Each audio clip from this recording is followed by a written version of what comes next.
Andrew and me are here at University of Manchester for the Climate Justice Summit, and we're going to be talking to some of the contributors and participants this afternoon. I'm here with Aisha Siddiqui and Charlotte Lastoweski. Aisha's from XR Manchester and you're from Youth Strike for Climate Manchester. If you could just say a few words about what you've been doing, the kind of activism you're involved in, and your main takeaways from today's event.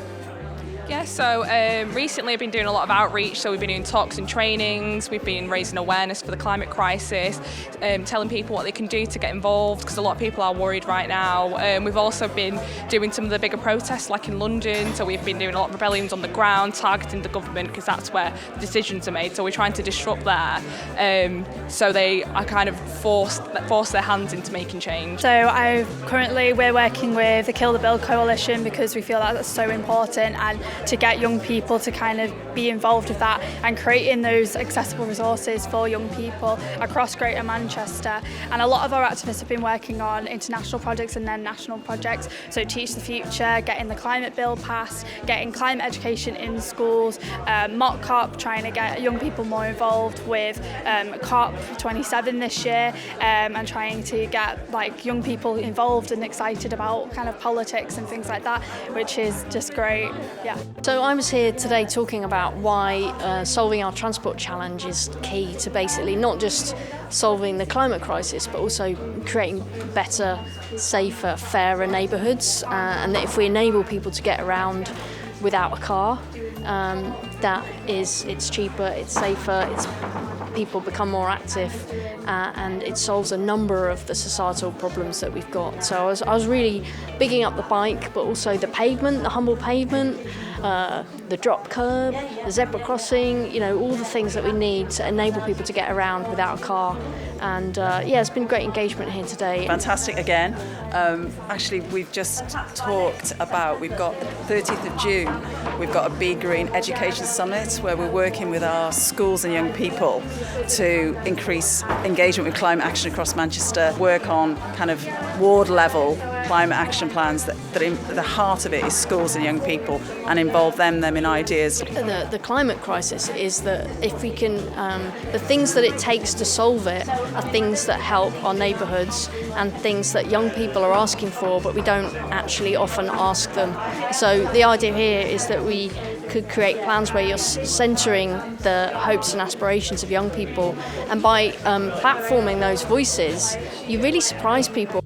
We're working on the Save the Seven Sisters campaign, and we're here today talking about the environmental issue of what's going on with the impact of demolishing the blocks rather than renovating and retrofitting them, and how it would be much more beneficial to the community and environmentally to actually not destroy our community and disperse us all, but to actually work with what's already there. We've been involved since the start of this campaign in one form or another, supporting residents on College Bank, the Seven Sisters tower blocks, but also Lower Faylinge, which is on the other side of the road. And unfortunately on Lower Faylinge, we've already seen a huge loss of social housing. Demolitions have taken place and residents have been pushed out of their community. It was one of the most diverse communities in central Rochdale, and also about changing tenures from social rent to so-called affordable rents. And while there may not be a huge increase in the actual rent, there's a change in tenure and a change in security, which makes those tenants a lot more vulnerable.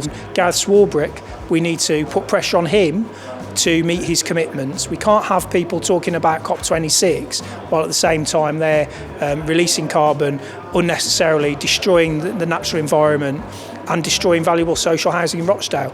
I think we all recognise change is coming. The only question, as we know, is what kind of change. And when we look around the world, we can already see that it's not that they deny that the climate crisis isn't real or isn't already transforming our world, isn't deepening those inequalities and injustices. They already know that that's happening and they're planning for that. It's whether it's a securitisation and a militarised response to it, rising xenophobia and deepening divisions. We already can see that the plan to respond respond to this crisis will be about division. So we have to have an alternative. We have to show that actually there is a response to this crisis, not just at a global level, but one that speaks to people's everyday realities. And we can see that with the cost of living crisis.